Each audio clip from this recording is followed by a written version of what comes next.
हरे मुरारी हे राधे नारायण वासुदेव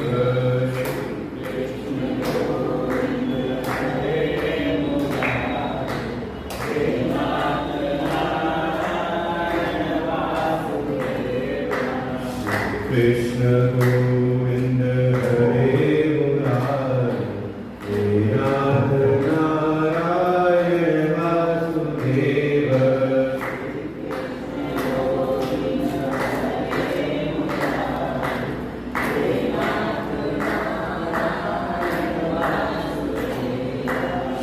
कृष्ण गोविंद हरे मुरारी हे राधे नारायण वासुदेव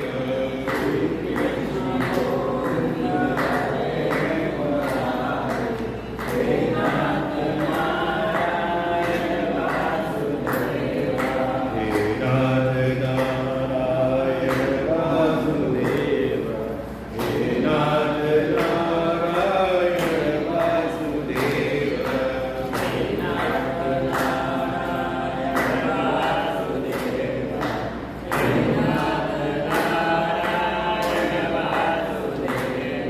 श्री कृष्ण गोविंद हरे मुरारी हे राधे नारायण वासुदेव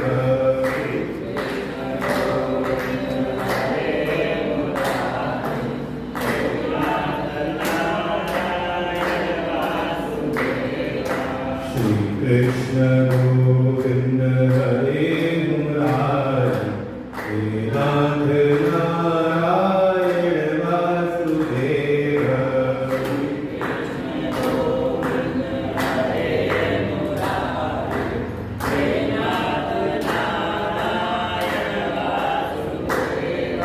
श्री कृष्ण गोविंद हरे मुरारी हे राधे नारायण वासुदेव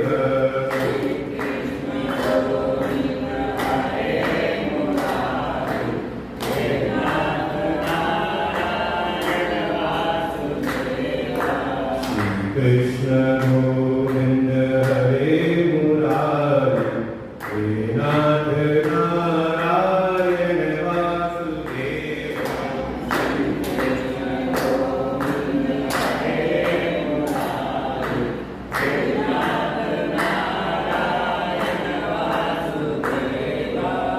एवं सबल सच्चिदानंद भगवान की रामचंद्र भगवान की वृंदावन बिहारी लाल की श्री सदगुरुदेव भगवान की ओम सहना भवतु सहनौ भुनक्तु सह वीर्यं करवावहै तेजस्विनावधीतमस्तु मा विद्विषावहै ॐ शान्ति शान्ति शान्तिः अखण्डमण्डलाकारं व्याप्तं येन चराचरं तत्पदं दर्शितं येन तस्मै श्रीगुरवे नमः अज्ञानतिमिरान्धस्य ज्ञानाञ्जनशलाकया चक्षुर्मीलितं येन तस्मै श्रीगुरवे नमः गुरुर्ब्रह्मा गुरुर्विष्णु गुरुर्देवो महेश्वरः गुरुर्साक्षात् परं ब्रह्म तस्मै श्रीगुरवे नमः त्वमेव माता च पिता त्वमेव त्वमेव बन्धुः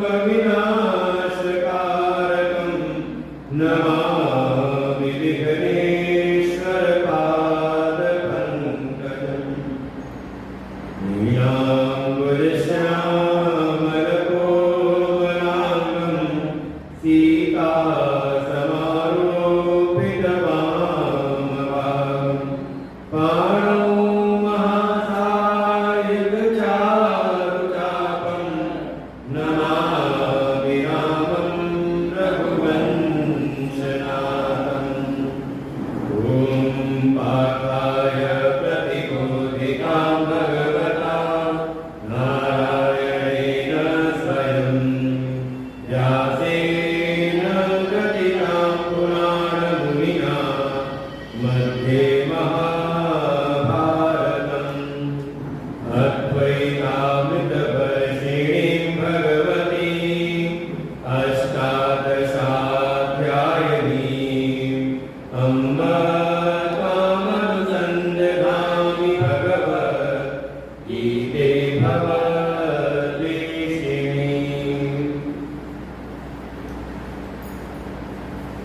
पाठ करेंगे ईश्वर का तीसरे श्लोक से। श्री भगवानुवाच लोकेऽस्मिन् द्विविधा निष्ठा पुरा प्रोक्ता मया नघ। ज्ञानयोगेन साङ्ख्यानाम् कर्मयोगेन योगिनाम् न कर्मणामनारम्भात् नैष्कर्म्यं पुरुषोऽश्नुते न च सन्न्यसनादेव सिद्धिं समधिगच्छति। न हि कश्चित् क्षणमपि आत्मतिष्ठत्य कर्मपि कार्यते ह्यवशः कर्म सर्वः प्रकृतिजैर्गुणैः कर्मेन्द्रियाणि संयम्य यः आस्ते मनसा स्मरन् इन्द्रियार्थान् विमूढात्मा मिथ्याचारः स उच्यते। यस्त्विन्द्रियाणि मनसा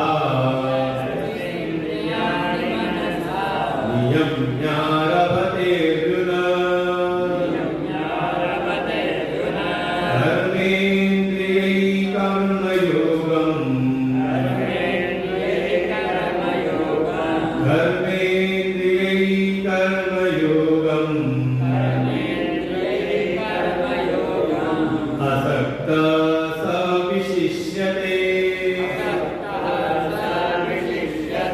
असक्तः स विशिष्यते।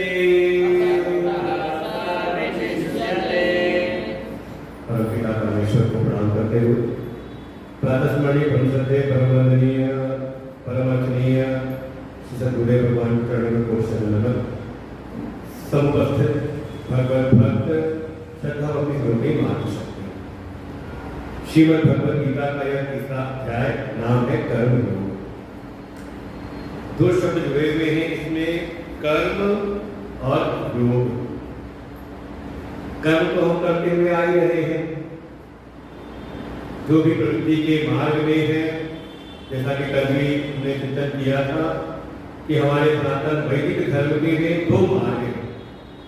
द्विधो ही वेदोक्तो धर्म प्रवृत्ति लक्षणम निवृत्ति लक्षणश्च, कि दो मार्ग हैं, एक प्रवृत्ति का मार्ग और एक निवृत्ति का मार्ग, और दोनों ही मार्गों को स्पष्ट रूप से समझाने के लिए ही भगवान ने दूसरे अध्याय में आधारशिला रखी कि जो निवृत्ति के अधिकारी हैं उनके लिए ही सृष्टि के पूर्व में ही उन्होंने ज्ञान योग की निष्ठा बताई है, जैसा कल हमने सुना था।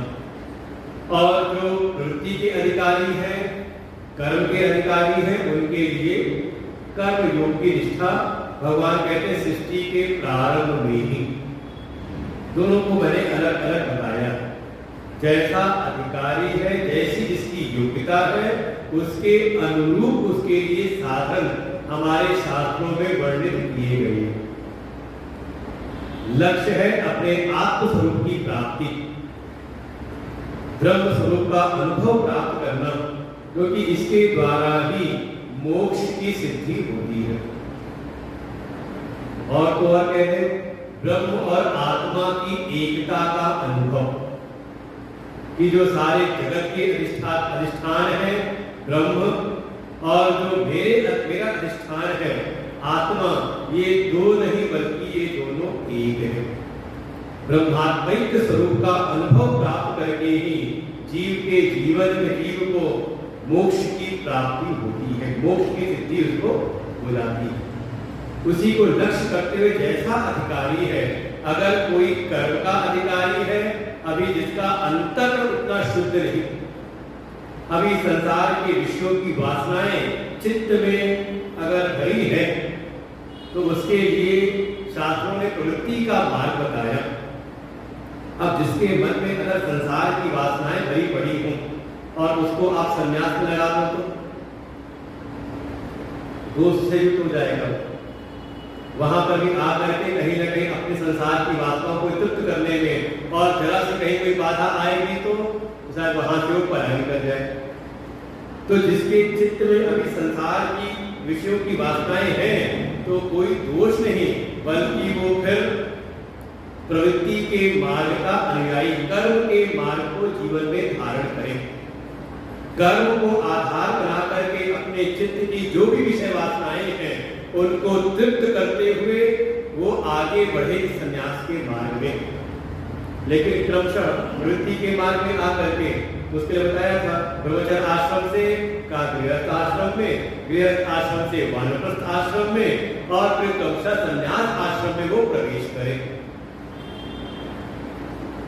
क्योंकि बिल्कुल कर्म करने की करते करते अनुभव हो जाता है।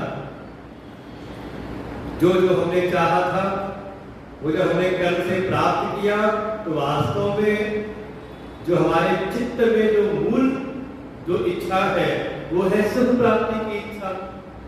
हम सब सुख चाहते हैं, समस्त प्रकार के दुखों के बंधन से हम मुक्त होना चाहते हैं।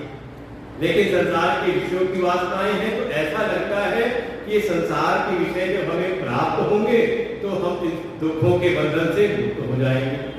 और जब वही शास्त्र को आधार बना करके धर्म पूर्वक जब इन संसार के कर्मों में लगता है, तो करते करते धीरे धीरे स्वतः ही अनुभव हो जाता है कि जो सुख, जो आत्यंतिक सुख की प्राप्ति और आत्यंतिक रूप से दुखों की निवृत्ति हमने चाही थी, वो संसार के विषयों से नहीं प्राप्त होती। तब मन की भीतर जिज्ञासा उत्पन्न होती, तो कैसे मिले, तो क्रमशः फिर प्रवृत्ति से निवृत्ति की ओर जाता है। और एक स्वरूप और भी है प्रवृत्ति का। अगर प्रवृत्ति धर्म से युक्त है, नीति पूर्वक प्रवृत्ति के मार्ग में है, तो स्वतः ही उसके भीतर वैराग्य उत्पन्न होता है। दूसरे अध्याय में हमारे संकेत किया था इस बात को, हे अर्जुन तू कर्म कर, तो मैं कब तक करूं, तो कहा यदा ते मोह कलिलम बुद्धिम तिष्ठति, कि जब तक तेरे चित्त का जो मोह कलिल है, जो कलुषित जो है अशुद्धियां हैं, जब तक वो दूर न हो जाए, और तो तदा गंतासि निर्वेदम श्रोतव्यस्य श्रुतस्य च, ये लगभग 49-50 श्लोक के बाद होगा दूसरे अध्याय में 51। कि जब कब तक कर्म करना है, कहा जब तक कर्म करते करते हमारे भीतर के जो अंतःकरण के जो भी कलुषित है, जो भी कलुषित वासनाएं हैं, जब तक वो दूर न हो जाए और संसार के विषयों से हमें निर्वेद की प्राप्ति अर्थात वैराग की प्राप्ति न हो जाए। और करते करते एक समय वैराग की प्राप्ति होती है और आप फिर इस ज्ञान के अधिकारी होकर के ज्ञान योग में स्थित हो जाते हैं। और वो स्वामी जी बात कह देते हैं, धर्मते विरति योगते ज्ञान। देखो, अगर जीवन में धर्म पूर्वक हमने प्रवृत्ति की है तो उसका लक्षण यही है कि चित्त के भीतर संसार से विरक्ति आती है। अगर संसार के विषयों से विरक्ति ना आए तो समझ लें कि हम जो भी प्रवृत्ति कर रहे हैं, हम जो भी कर्म के मार्ग में लगे हैं, उसमें कहीं ना कहीं कोई दोष है। यही समझना है शास्त्रों के द्वारा। और कोई अगर उनसे ही निवृत्त है, बिल्कुल संसार के विषय वासनाओं से मुक्त है, तो उसके लिए भगवान कहते हैं, उसके लिए मैंने ज्ञान योग की निष्ठा का वर्णन किया है। ज्ञान योगेन सांख्यानाम कर्म योगेन योगिनाम। ये जो मन के भीतर लिखा ना कि दो बातें मिली जुली सी आपने कही है, भगवान स्पष्ट कहते हैं कोई मिली जुली हुई सी नहीं कही है। ये दो प्रकार के मार्ग, एक सांख्य योग की निष्ठा, ज्ञान योग की निष्ठा, और दूसरी कर्म योग की निष्ठा, ये दोनों बिल्कुल स्पष्ट अलग अलग कही है। इसके लिए कहा जो जिसका अधिकारी है, जो कर्म का अधिकारी है उसके लिए कर्म योग की निष्ठा, और जो ज्ञान का अधिकारी है उसके लिए ज्ञान योग की निष्ठा। ये सृष्टि के प्रारंभ में पूरा प्रोक्ता बयान है। हे अर्जुन, निष्पाप अर्जुन, ये मैंने पहले से ही कह रखा है। इसलिए पहली बात कही थी अर्जुन ने कि ये बातें मिली जुली हुई सी लग रही हैं। भगवान कहते हैं मिली जुली हुई नहीं है, बिल्कुल स्पष्ट अलग अलग दो रास्ते हैं। पहले कर्म योग की निष्ठा के द्वारा, भाई जिसके भीतर अभी विषय वासनाएं हैं, अभी अंतःकरण विषय वासनाओं से कलुषित है, तो वो कर्म का आधार बना करके कर्म योग की निष्ठा के द्वारा अपने अंतःकरण को शुद्ध करे, अंतःकरण को निर्मल करे, और जब अंतःकरण निर्मल शुद्ध हो जाए तब फिर ज्ञान योग की निष्ठा में वो प्रवेश करे। तो एक साथ नहीं है, बल्कि ये क्रमशः पहले एक करते हुए दूसरे में हम स्वतः प्रवेश करें। तो एक जो मन के भीतर था ये मिले मिले हुए से है, तो इसका तो भगवान ने तीसरे श्लोक में बिल्कुल समाधान कर दिया, ये मिले हुए नहीं। अब जो बात थी अर्जुन के मन में, भगवान भास्कर कहते हैं, मां च बंध कारणे कर्मणि एव नियोजसि इति विषण्ण मनसम अर्जुनम कर्म न आरभे इति एव मनवानम आलक्ष्य आह भगवान। ये जो अर्जुन के मन में कहीं न कहीं भीतर एक शंका बैठी हुई थी कि ये जो संसार के कर्म है ये कहीं न कहीं बंधनकारी ही होती है। देखो, आप कर्म कोई छूटता नहीं, बल्कि कर्म करके हम और कर्म के बंधन में फंसते चले जाते हैं। कैसे?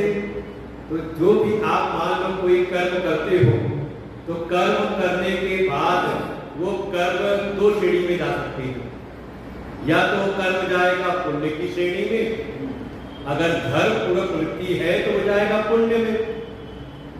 तो और पुण्य का परिणाम है आपको सुख, समृद्धि, पद, प्रतिष्ठा की प्राप्ति। और या तो दूसरी श्रेणी है, आपका कर्म जाएगा, अगर अधर्म पूर्वक वृत्ति हुई है आपके जीवन में तो आपका वो कर्म जाएगा पाप की श्रेणी में। और पाप किया है तो पाप का फल दुख, संताप, अवनति, बिल्कुल अधोगति, ये बिल्कुल स्पष्ट है। आप कल्पना करके खुद विचार करके देखो, अगर कोई सोचे कि धन संपत्ति से ही बल ऐश्वर्य हमें प्राप्त हो जाएगा तो हम सुखी हो जाएंगे, तो कम से कम दिल्ली वालों को समझ लेना चाहिए कि कोई दिल्ली में एक ऐसा है जिसको पद, प्रतिष्ठा, धन संपत्ति की कोई कमी नहीं। लेकिन 2 तारीख को जब जाना पड़ा वापस तो सुखी मन से गए होंगे, दुखी मन से जेल के अंदर, नहीं समझ में आ रहा होगा। अच्छा, चाहे जो भी रहा हो, अभी पता नहीं क्या हुआ है, लेकिन जब जाना हुआ होगा अंदर तो सुखी मन से गए कि दुखी मन से। कोई कहे उनको तो कोई समस्या नहीं, वहां उनको पूरी व्यवस्था मिली हुई है। हम कभी कहीं सुन रहे थे, उसको बताया कि वो जो आम खा रहे वो 3 लाख रुपए किलो वाला आम। अच्छा, मान लो 3 लाख किलो वाला कि आम खा रहे होंगे, अंदर तो मन सुखी होगा कि दुखी होगा? हम कहे अगर सुखी है तो बार बार क्यों अपनी याचिका लगा रहे हैं महाराज के लिए? आराम से रहे, वहां है चलाएं काम सारा। तो स्पष्ट करता है कि चाहे कितनी भी धन सुविधाएं हम इकट्ठा कर ले, वो सुख के हेतु नहीं होते। और ऐसा भी आप नहीं कहते कि इस बार कुछ भी ना हो, धन संपत्ति ऐश्वर्य ना हो और वो दुखी ही हो। कई बार कुछ ना हो तो ज्यादा जीवन सुख शांति से रहता है, संसाधन कम हो लेकिन जीवन बड़ा शांत पूर्वक रहता है। तो स्पष्ट दिखाई देता है कि बाहर के जो संसाधन है, जो धन है, वो सुविधाएं तो उत्पन्न कर सकते हैं, लेकिन मन सुखी होगा दुखी होगा ये निर्धारण वो नहीं कर सकते। ये बिल्कुल आप विचार करना आराम से। वो उसका हेतु तो केवल एक ही है, आपके अपने कर्म। सुखस्य दुखस्य कोपि न दाता। बिल्कुल सुख संसार में कहीं और से नहीं, निज कृत कर्म भोग सौभाग्य, ये अपने ही कर्म। तो 2 श्रेणी में गए, अगर पुण्य है तो आपको सुख की स्थिति प्राप्त होगी, भले धन संपत्ति ना भी हो आपके पास में। अरे महाभारत में ही है, एक समय दुर्योधन को इंद्रप्रस्थ क्या, अरे हस्तिनापुर के साथ इंद्रप्रस्थ भी उसको प्राप्त हो गया राज्य, लेकिन मन सुखी है। अगर सुखी होता तो क्यों गया वहां जंगल में पांडवों को नीचा दिखाने के लिए?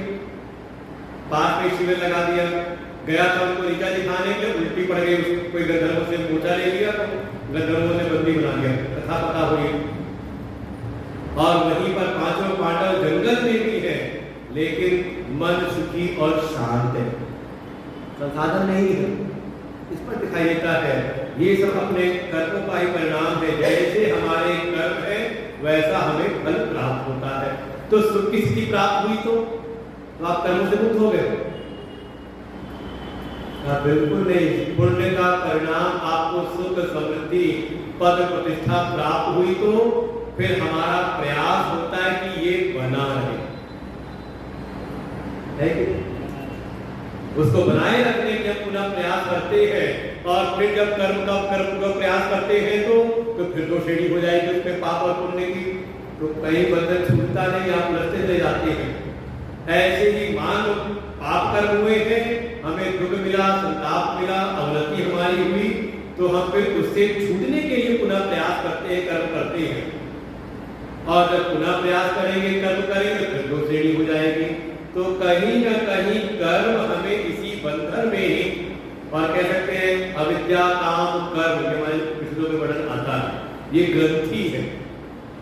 पहले भीतर स्वरूप का अज्ञान हुआ, अविद्या आई, अविद्या के कारण अपने पूर्ण स्वरूप का अनुभव नहीं हुआ, तो उसके परिणाम जो संसार की विषयों की कामना उत्पन्न हुई। तो काम आया, और कामना के बाद जब कर्म में लगते हैं, और ये कामना कभी तो होती नहीं, बार बार अविद्या काम कर्म में ही हमें ये लगाए रखती है। इसी का नाम है कर्म बंधन। अर्जुन के मन में ये बात कहीं ना कहीं बैठी थी कि हे प्रभु, ये कर्म कर करके तो हम बंधन में आए हुए थे, कर्म बंधन में पड़े थे, और आप पुनः हमें कर्म करने में क्यों लगा रहे हो? न्यूज ऐसी, मुझे आप पुनः कर्म में लगा रहे हो, वो भी कर्म कैसा? घोरे कर्मणि, घोर कर्म में, हिंसा से युक्त वाले कर्म में आप लगा रहे हो। और आप विचार करो, कई बार जो कर्म के मार्ग में लगे रहते हैं, प्रवृत्ति के मार्ग में जो लगे हैं, और थोड़ा हृदय शुद्ध है, विवेक जगा हुआ है, तो किसी न किसी स्थिति में अपना जो कर्म है हमें घोर ही लगता है, नहीं लगता? कई बार लोग कहते हम कहाँ इस व्यक्ति के पट्टे में फंस गए। आता तो नहीं कभी मन में। ये सत्संग पहले सुन लिया होता तो कुछ सुनने को मिलता है महात्माओं को। यही सत्संग अगर हमें प्रारंभ में सुनने को मिल जाता तो हम पहले से ही इसमें निकल जाते, एक रास्ता हमें मिल जाता। हम पूछे जिनको पहले से मिल जा रहा है क्या तो निकल जा रहे हैं। बहुत सारे ऐसे छोटे बच्चे सुनते हैं, सुन करके अपना अध्ययन करते हैं लेकिन फिर भी जाते हैं। ये स्थिति ऐसी है कि हमारी जो अपने चित्त की जो वासनाएं हैं वो हमें बलात् कर्मों में लगाती हैं, और करते करते कर्म के मार्ग में जिस मार्ग को हमने स्वयं चयन किया था, और वास्तव में अगर आप जिस परिस्थिति में हो आपको कोई और नहीं लगाता, वो ये नहीं कहता था कि हमें बलात् कर्म किसी ने लगाया हुआ है। ये सब हमारी चाही हुई परिस्थितियां मिली, जो हमने चाहा है, जैसी हमारे मन की वासनाएं थी वो वासनाएं हमें वैसा संसार आकर के देती है। और उस परिस्थिति में पढ़ करके प्रत्येक व्यक्ति को, ऐसा तो मनुष्य किसको का ऐसे ही उनका शोध है कि संसार में ऐसा कोई प्राणी, कोई मनुष्य नहीं जिसके भीतर कभी न कभी आत्महत्या की इच्छा न जगी। कभी न कभी ऐसी सभी के जीवन में आ जाती है, जीवन पर्यंत मन नहीं था कहाँ आकर के फंस गए, बस छुटकारा ही ले ले, है कि नहीं। अपना जो हम कर्म के क्षेत्र में लगे हुए हैं, अपने द्वारा चयनित या जो प्राप्त हुई परिस्थिति है, प्रत्येक व्यक्ति को कभी न कभी किसी न किसी स्थिति में वो अपना कर्म घोर कर्म लगता है कि यहाँ तो आकर के हम फंस गए। इसे केवल अर्जुन की बात नहीं है, अर्जुन के लिए युद्ध है, उसका वो कर्तव्य है, क्षत्रिय धर्म है। जैसे आज के समय अगर सीमा पर कोई सैनिक है तो और युद्ध निश्चय हो गया तो उसको फिर वहां से हट नहीं सकता, उसको वहां युद्ध करना ही करना है कि नहीं। ऐसे ही अर्जुन के मन में भी आया कि भाई क्यों इस घोर कर्म को आप लगाते हैं, जो कर्म स्वभाव से ही बंधन करने वाला, बंधन देने वाला है, आप मुझे उस कर्म में क्यों लगाते हैं।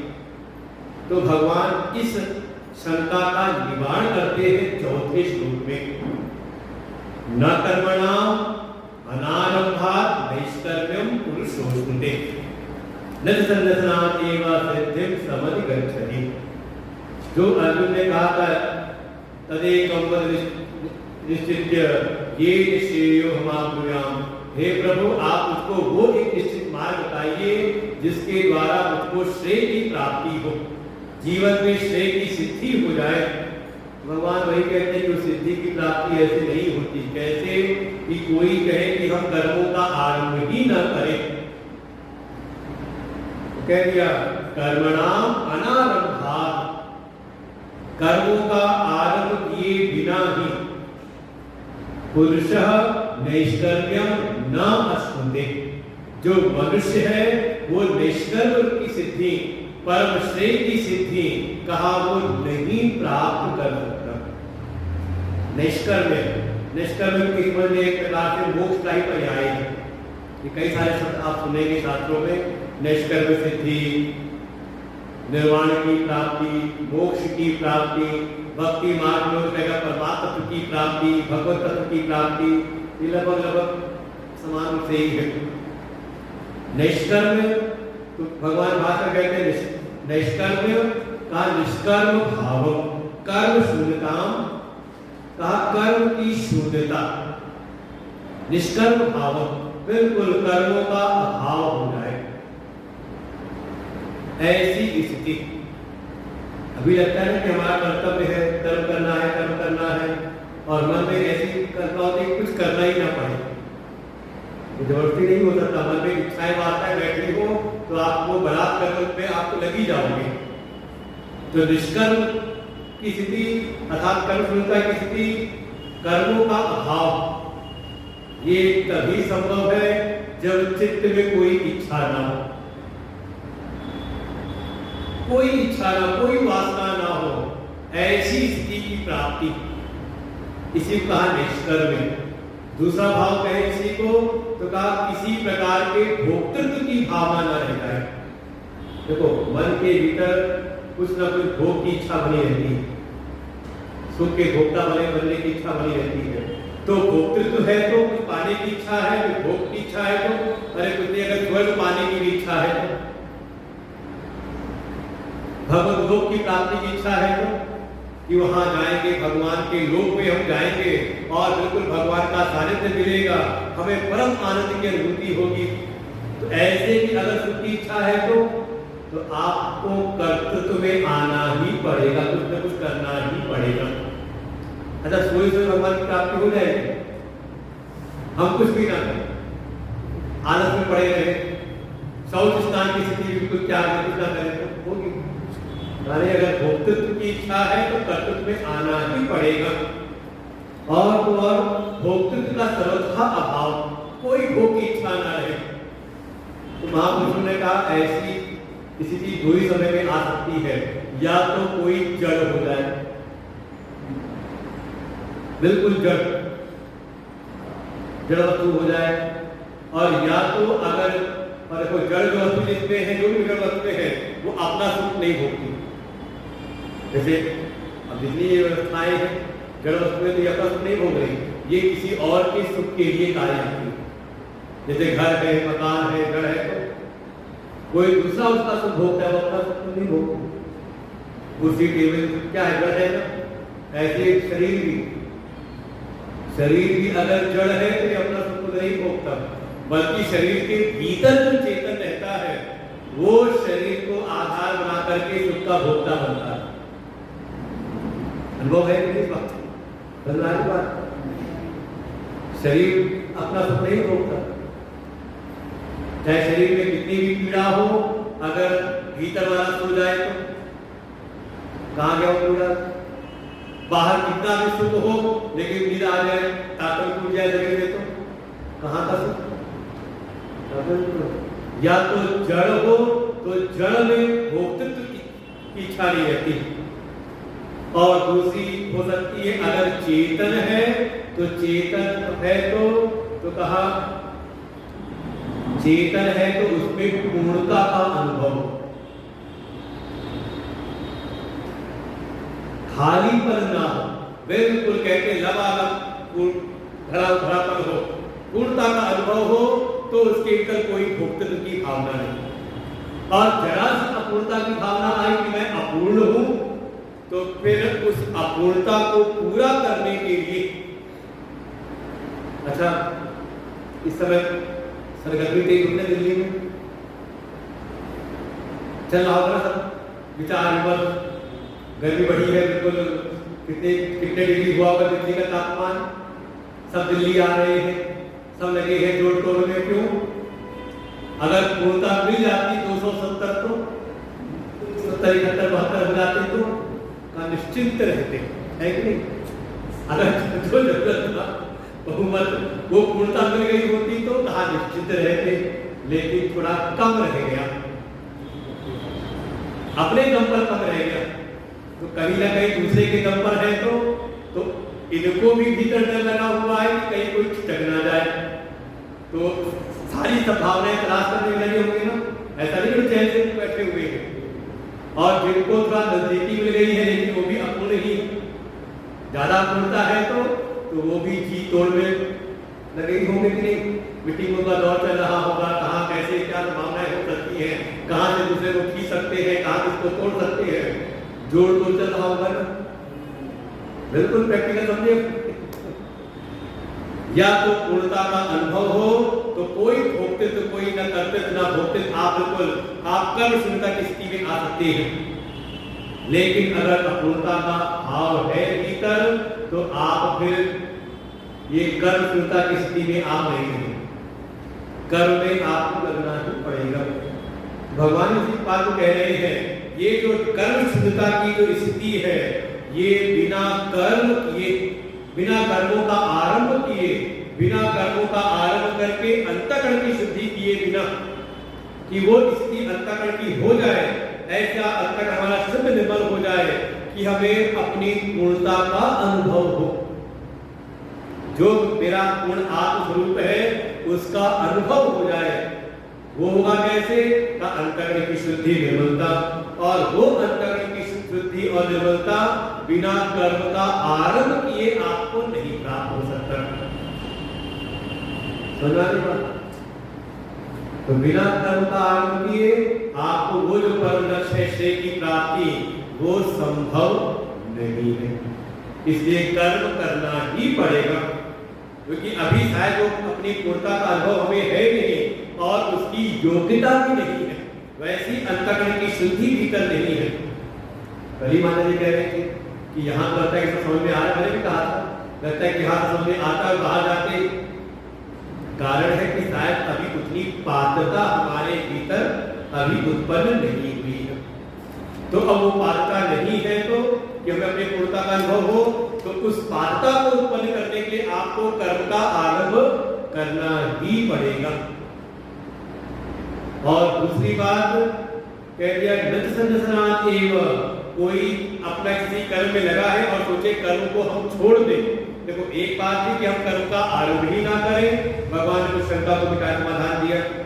और दूसरी बात कोई कर्म में लगा हुआ है और केवल कर्म के त्याग से मुझे सिद्धि मिल जाएगी, कर्मों को छोड़ करके, तो केवल कर्मों के संन्यास मात्र से का वो श्रेय रूपी सिद्धि की प्राप्ति संभव नहीं है।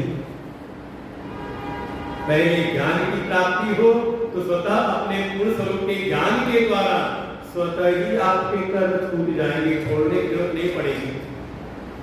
जैसे दृष्टांत देते हैं, कोई ककड़ी या कोई फल जब पक जाता है तो स्वतः ही अपनी डाल से अलग हो जाता है। इसलिए कहते हैं नच संन्यासात् एव, केवल कर्मों के संन्यास मात्र से अर्थात ज्ञान रहित, बिना पूर्ण स्वरूप के अनुभव, बिना पूर्ण स्वरूप के ज्ञान के अगर कोई कर्मों का त्याग कर दे कि मैं अपने जो भी कर्तव्य कर्म है, नित्य नैमित्तिक आदि कर्म है, उनका मैं त्याग कर दूं, छोड़ दूं, तो कहा उसको भी उस श्रेय रूपी सिद्धि की प्राप्ति संभव नहीं है। और ये अनुभव कई बार जो कई बार लेकर के चले जाते हैं जबरदस्ती, उनको भी कहीं ना कहीं आप समझ लें। भागवत जी में एक प्रसंग आता है, पंचम स्कंद में भरत जी का प्रसंग, ध्यान होगा। चक्रवर्ती सम्राट है, ऋषभ देव के वंश में आए हुए कितने 100 पुत्र थे, उसी में एक थे भरत जी। चक्रवर्ती सम्राट है, 5 पुत्र हैं। एक समय भीतर जो व्यक्ति सी आई, वानप्रस्थ आश्रम का स्वयं चयन किया, अपने पुत्र को राजगद्दी सौंपी, राज ऐश्वर्य से विरक्त होकर के चले गए जंगल में। और जंगल में गए तो वहां साधना पाठना करते करते एक हिरण में आसक्त हो गए। परिणाम 2 जन्म यात्रा बढ़ गई। अगला जन्म हिरण में आसक्त होकर देह का त्यागा, देह त्याग किया तो हिरण की योनि हुई। और फिर उसमें अपनी साधना करते, पूर्व की स्मृति थी उनको अपनी साधना के बल से, तो फिर वो साधना करते करते और स्थान पे जाके चक्रा नदी के किनारे में तपस्या की। उन लोग भी होकर के आए हैं। एक चक्रा नदी है नेपाल में, नाम है गंगे की, जहाँ पे चक्र वाले शालिग्राम निकलते हैं। तो ऐसे कहीं न कहीं अगर कोई जबरदस्ती ज्ञान से रहित होकर के कर्मों का त्याग करते, तो भी उसको जो श्रेय रूपी सिद्धि है उसकी प्राप्ति में कहीं न कहीं अवरोध हो सकता है। क्यों होगा ऐसा? तो भगवान इसका भी हेतु देते हैं, कारण देते हैं। मैंने पहले भी कहा था, गीता जी समझ ले, गीता जी की टीका स्वयं गीता जी ही है। भगवान एक सिद्धांत करते हैं, उसको समझाने के आगे बताते चले जाते हैं। क्यों ऐसा होता है? तो 5वां श्लोक में भगवान उसी का हेतु बताते हैं। नहि कश्चित् क्षणमपि धातु तिष्ठत्य कर्मकृ धार्यते ह्यवशः कर्म सर्व प्रकृतिजैर्गुणैः नहि कश्चित् क्षणमपि धातु तिष्ठत्य कर्मकृ धार्यते ह्यवशः कर्म सर्व प्रकृतिजैर्गुणैः तस्मात् पुनः कारणात् कर्म संन्यास मात्रा एव ज्ञानरहिता सिद्धि निष्कर्म रचनां पुरुषो न अधिगच्छति हेति इति हेत्वाकांक्षायाम् आह। क्यों उसको कर्म के त्याग मार्ग से, केवल कर्मों के ज्ञान से रहित अपने पूर्ण स्वरूप के अज्ञान में रहते हुए अगर कोई कर्म का त्याग कर दे तो उसको निष्कर्म की सिद्धि, परमश्रेय की सिद्धि क्यों नहीं होती? तो उसका हेतु भगवान इस श्लोक में बताते हैं कि न ही कश्चित क्षणमपि, कश्चित कोई भी, क्षणमपि जातु कोई भी, क्षण मात्र भी, कभी भी, न ही तिष्ठति अकर्मकृत, बिना कर्म किए नहीं रह सकता। जिसको अभी अपने पूर्ण आत्मस्वरूप का, निष्क्रिय आत्मस्वरूप का, अक्रिय आत्मस्वरूप का अनुभव नहीं हुआ है, जो अभी देह में ही स्थित है, ऐसा कोई भी अज्ञान में पड़ा हुआ जो मनुष्य है, वो कहीं भी, कोई भी है, क्षण मात्र भी बिना कर्म किए नहीं रह सकता। क्यों नहीं रह सकता?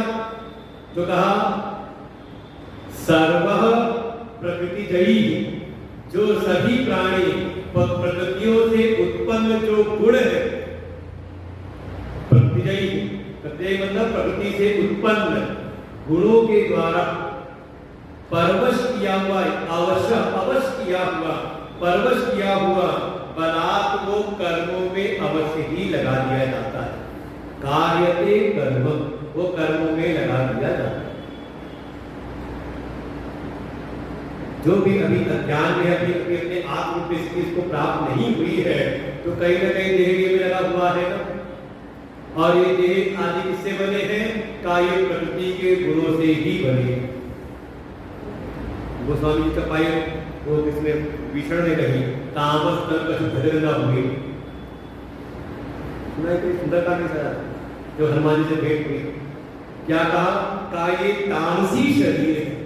तामसी माने का प्रकृति से उत्पन्न हुए हैं तीन गुण, सत्वगुण, रजोगुण और तमोगुण। तो ये बिल्कुल सृष्टि का जब कभी आप क्रम अध्ययन करेंगे, साथ में ध्यान सृष्टि का क्रम आता है गीता जी में, तो वह यही वर्णन आएगा कि भगवान जो परमात्मा है, पर ब्रह्म है, उन पर ही आश्रित एक शक्ति है, उनकी अचिंत्य शक्ति, नाम है उसका माया, प्रकृति, प्रधान, ये अलग अलग शब्द कहे जाते हैं। और वो है क्या? कहा वो तीन गुणात्मिका, दैवी हेषा गुणमयी मम माया गुणतया, तीन गुण वाली, एक हृदय जग गुण बस जाके प्रभु प्रेरित नहीं निज बल आगे। ये जो प्रकृति तीन गुण वाली, यही सारी सृष्टि की रचना करती है। सारा सृष्टि का कार्य, सब उत्पत्ति सिद्ध करने वाली जो प्रकृति है, इसके तीन गुण ही। और सृष्टि का क्रम में कभी आप अध्ययन करेंगे तो वह वर्णन होगा, वर्णन आएगा वहां पर कि पहले जो इस प्रकृति का सत्व गुण है, उसके द्वारा बनी हमारी ज्ञान की इंद्रियां, एक एक पंच महाभूत के सत्व अंश से, सत्व गुण से हमारी एक एक ज्ञान की इंद्रियां बनी। इसलिए ये सारी ज्ञान की इंद्रियां ज्ञान के लिए लड़ाई रहती है, सत्व गुण में सिद्ध रहती है। फिर इन्हीं सत्व गुण के अंश से ही हमारा अंतःकरण बना, मन बुद्धि चित्त अहंकार। फिर उसी पांचों महाभूत के जो रजोगुण का अंश है, उससे ही बनती है हमारी कर्म की इंद्रियां और पांच प्राण। कभी तत्वबोध, आत्मबोध पढ़ेंगे तो उसमें पूरा ये वर्णन आएगा सृष्टि का प्रकरण में। भागवत जी में भी तीसरे स्तर में, तृतीय स्तर में आप विस्तार से पढ़ो तो आपको सारा ये सृष्टि का क्रम मिलेगा। बस ये है कि आदमी कथाओं सब विषय लिए नहीं जाते।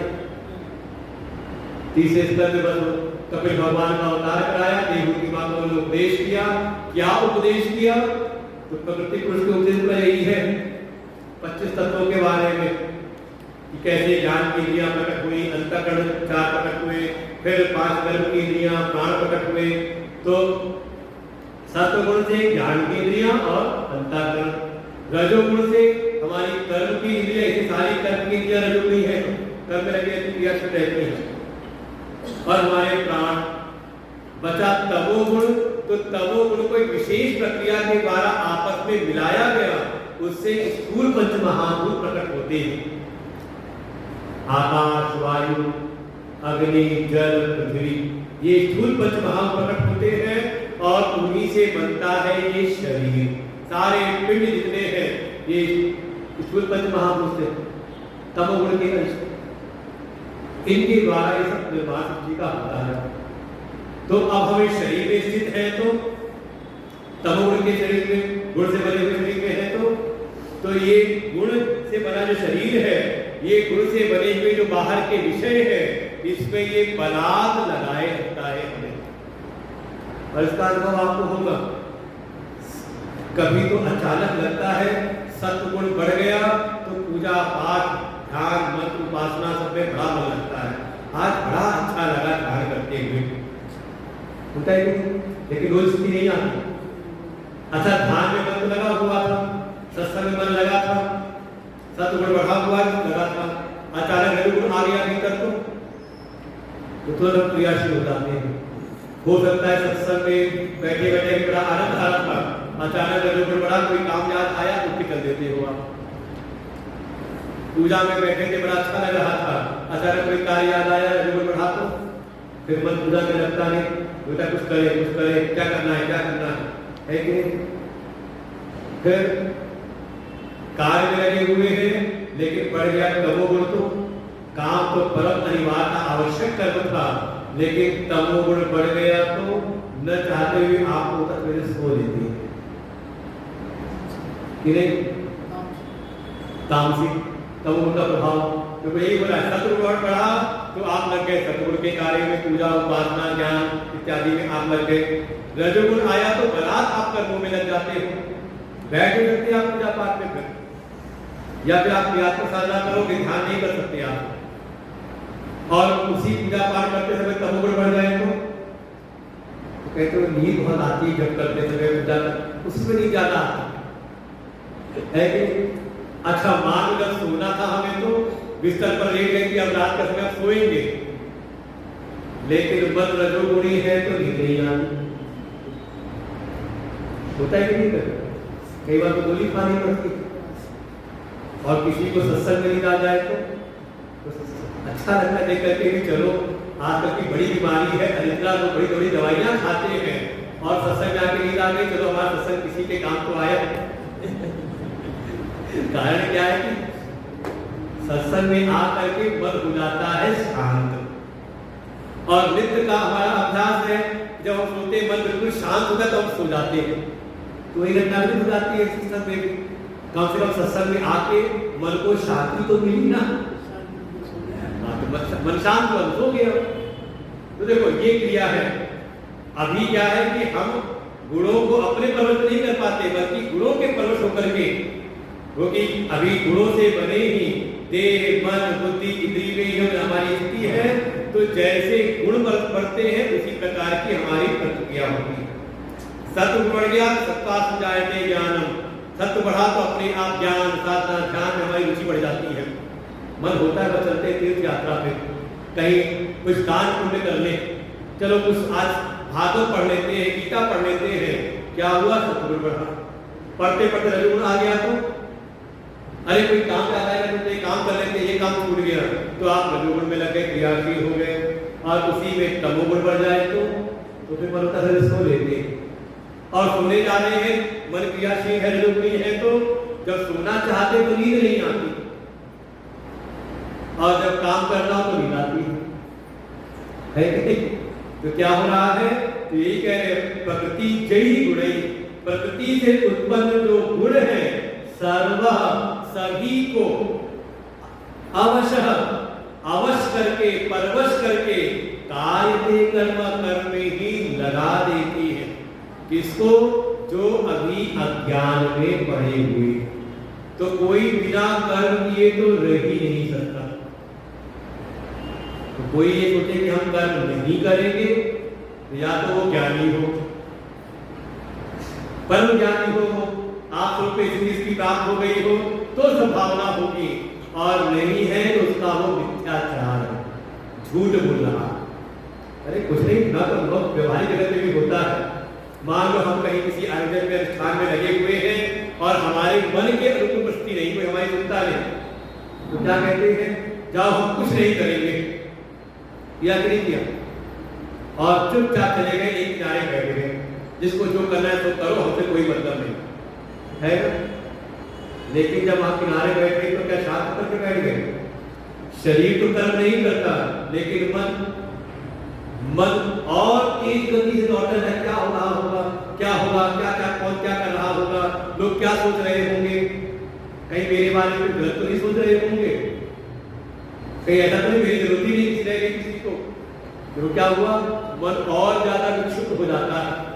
और कई बार बैठे बैठे वाणी क्या है करने दी है ना, वाणी तो वाणी से काम शरीर से हाथ सही से काम नहीं करते, लेकिन वाणी चलती रहती बैठे बैठे भी। तो बिल्कुल कायिक वाचिक मानसिक किसी न किसी प्रकार से आप प्रकृति के गुणों के परवश हो करके कर्मशील ही रहते हैं। जब तक अज्ञान में पड़े तो कोई रह ही नहीं सकता। नहीं कच्चित श्रम भी जात सत्य अकर्म करते, कोई भी कभी भी का बिना कर्म किए रह ही नहीं सकता। कौन? कहा जो अज्ञान में पड़ा हुआ है। भगवान भाषा स्पष्ट कहते हैं, अज्ञानाम एक ही कर्म योगो न ज्ञानिनाम।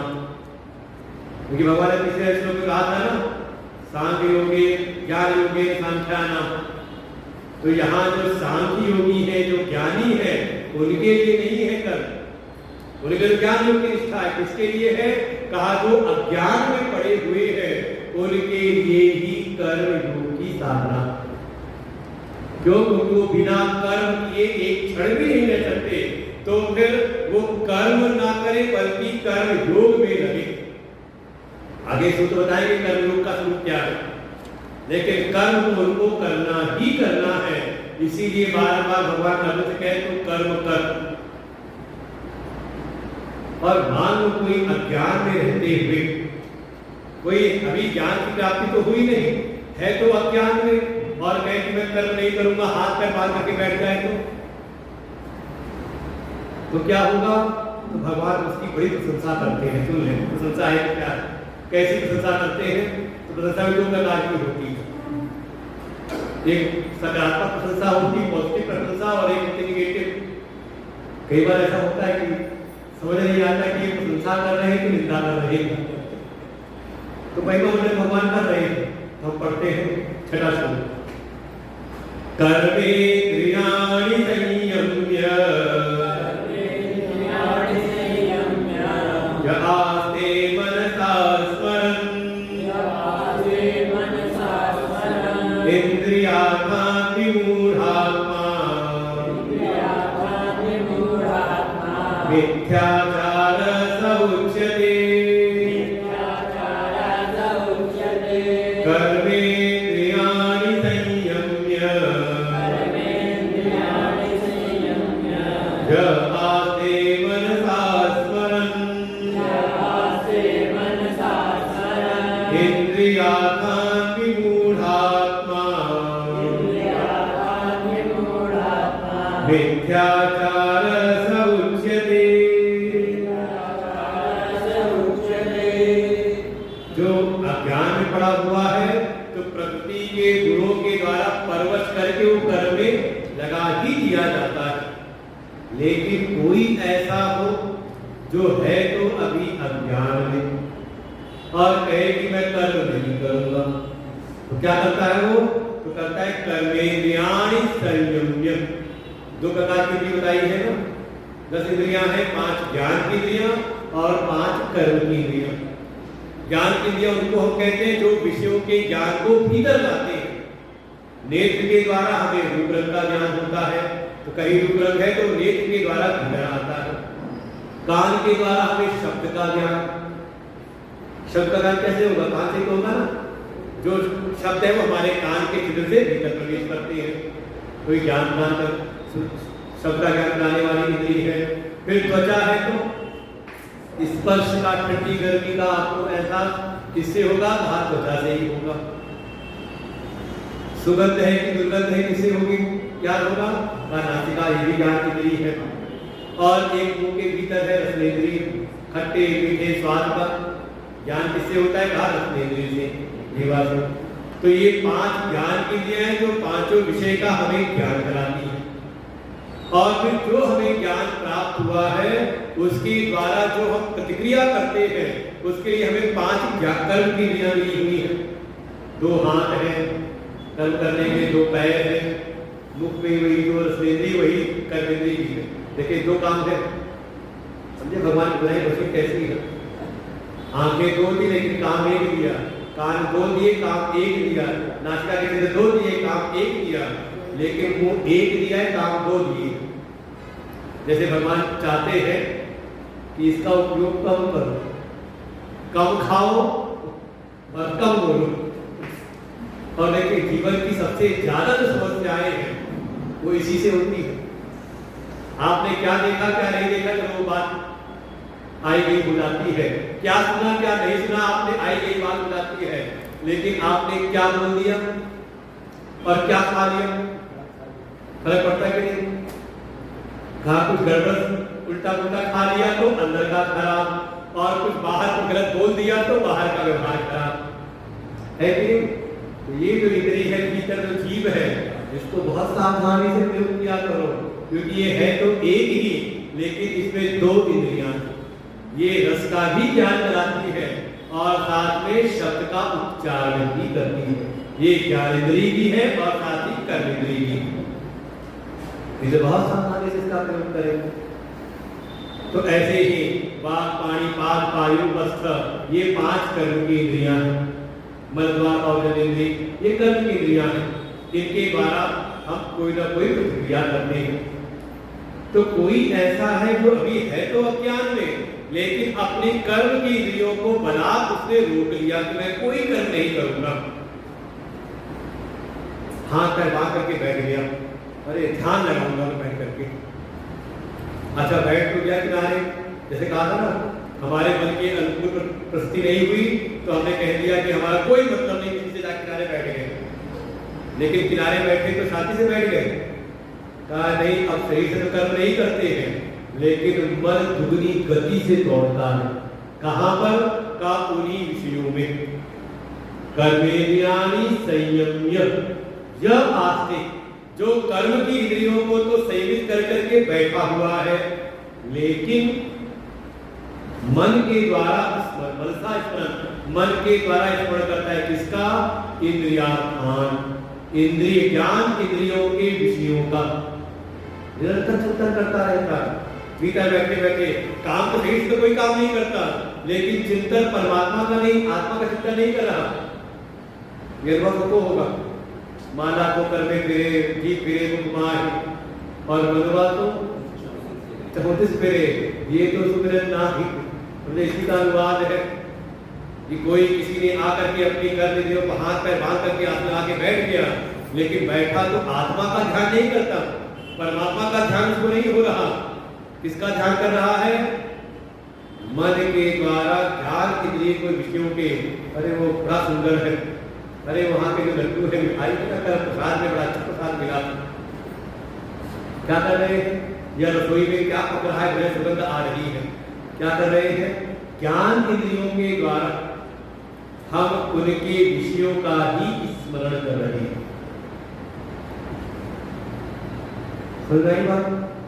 कर्म की जो रोक लिया, लेकिन मन के द्वारा ज्ञान इंद्रियों के विषयों का ही जो चिंतन रमण करता रहता है। कौन है वो? तो भगवान उसकी भी प्रशंसा करते हैं। कैसी प्रशंसा समझ लेना। उसको पहला नाम दिया कि कौन है? कहा ये भी मूढ़ आत्मा, मूढ़ ही नहीं, विशेष प्रकार का मूढ़ है। हमारे बुढ़े कहते हैं मूढ़ कौन है? मूर्ख कौन है? मूढ़ माने मूर्ख। कौन है मूर्ख? तो दृष्टांत देते हैं गुरुदेव कि कोई छोटा बच्चा है, वो भाग भाग के दीपक को छूना चाह रहा है, तो माता पिता है, बड़े भाई बंधु है, तो रोकते मत छूना, जल जाएगा। तो समझ में आ जाए उसको, तो कहते समझदार है। किसी बड़े ने बताया, समझ लिया उसने, मान लिया, तो कहते समझदार है। लेकिन बड़े समझाए न माने तो जाकर के एक दिन छू लेता है, मौका बड़ा पकड़ लिया उसने, और जैसे ही छुआ तो हाथ गया जल। अब समझ जाए, चलो बड़ों का अनुभव समझ नहीं आया, अपने अनुभव समझ ले। और कई बार होता है, छू लेता है जबरदस्ती और जल जाता है, तो बड़े भाई बहन खेल खेल में कहते आ ले छू छू, तो हाथ खींचता नहीं छूंगा, तो चलो अपने अनुभव समझ में आ जाए तो ठीक है, लेकिन अगर कोई ऐसा हो कि बड़ों ने समझाया नहीं समझ आया, अपना अनुभव भी करके देख लिया तो उठा लिया, उसके बाद भी अगर वही हरकत करता है तो क्या कहेंगे? काफी लोग मूढ़ है, इसे कहते हैं मूर्ख। जो किसी के द्वारा सिखाए जाने पे ना सीखे और अपने अनुभव से भी ना सीख पाए तो कौन है? कहा मूढ़ है। भगवान कहते हैं ये जो कार्य कर रहा है कि बाहर से अपने कर्तव्यों को रोक लिया, लेकिन मन के द्वारा अभी संसार के विषयों का ही चिंतन कर रहा है, संसार के विषयों का ही स्मरण कर रहा है, तो कौन है? कहा ये विमूढ़ है, मूर्ख है। वास्तव में ये किसी और को धोखा नहीं दे रहा, ये स्वयं अपने आप को ही ठग रहा। और तो और मिथ्याचार, वो फिर मिथ्याचारी, वो कोई साधना में नहीं लगा हुआ, वो मिथ्याचार में लगा हुआ है। भगवान ने एक दैत्य का वध किया था, नाम था बकासुर। समझ ले, बकासुर वाली स्थिति है ये। हमारे शास्त्रों में उपमा दी गई है, ध्यान करें कैसे करें? कहा बको ध्यान, स्थिति वैसी हो, लेकिन आंतरिक स्थिति वैसी ना हो जाए। बगुले का वहां उपमा दी, एक था बकासुर, भगवान ने मारा था, भगवान कृष्ण ने वध किया था बकासुर का। क्या स्वरूप है? कभी आप बगुले को देखें, सरोवर के किनारे खड़ा है, बिल्कुल एकाग्र, एक पैर उठा करके एक पैर पे खड़ा हुआ है, लगता है जैसे शुद्ध सफेद रंग के कोई वैष्णव संत कोई ध्यान समाधि में लगे हुए हैं। ध्यान कर रहा है वो, ध्यान नहीं, पूरी एकाग्रता के साथ में अपने शिकार को देख रहा है। ऊपर से देख रहा है कि बड़ा शांत भाव से खड़ा हुआ है, तपस्या कर रहा है, लेकिन जैसे ही कोई जल का जीव दिखाई दिया, कोई मछली दिखाई दी, तुरंत उसने मारा झपट्टा। ऐसी स्थिति तो नहीं। ऊपर से तो हम क्या हुआ, कर्म की इंद्रियों को हमने रोक लिया, ऊपर से तो हम दिखावा कर रहे हैं, दम्भ कर रहे हैं कि हाँ हम तपस्या कर रहे हैं, साधना कर रहे हैं, लेकिन मन के द्वारा संसार के विषयों का ही चिंतन कर रहे हैं। तो इसी का नाम है दम्भ, मिथ्याचार। ये साधना में एक दोष है कि भीतर तो भाव है नहीं, ऊपर वैसा भाव प्रदर्शित करना। इसीलिए साधना के मार्ग में दर्शन की आवश्यकता है, प्रदर्शन की आवश्यकता नहीं। पहले कहते थे कि दो चीजें छुपा के करनी चाहिए, पुराने लोगों का एक मत था। कौन दो चीजें? कहते भजन और भोजन। क्या करो? हाथ छुपा करके करो, किसी की नजर ना लग जाए, यही भाव होता था। लेकिन आज के समय हमारा यही जो चीजें हैं सबसे ज्यादा प्रश्न का क्षेत्र बन गया है। लेकिन वास्तव में भीतर तो भाव है नहीं, लेकिन बाहर प्रदर्शित करना। भगवान कह रहे ये मिथ्याचार है, ये दम्भ है। भगवान कहते हैं मुझको ये प्रिय नहीं। ये स्थिति ना हो कि अभी तो वो अपने आत्म का ज्ञान हुआ नहीं और जबरदस्ती अभी मन तो संसार के विषयों में ही रमण कर रहा है, संसार के विषयों में ही रुचि ले रहा है, और हमने अपने शरीर से कार्य करना बंद कर दिया। तो क्या है? कहा ये मिथ्याचार है, ये साधना है। तो करना क्या चाहिए? तो साधन बताया अगले श्लोक में, और यही पर भगवान पहली बार नाम लेते हैं कर्म योग का। 7वां श्लोक है, तीसरे अध्याय में। यस्मिन्द्रियाणि मनसा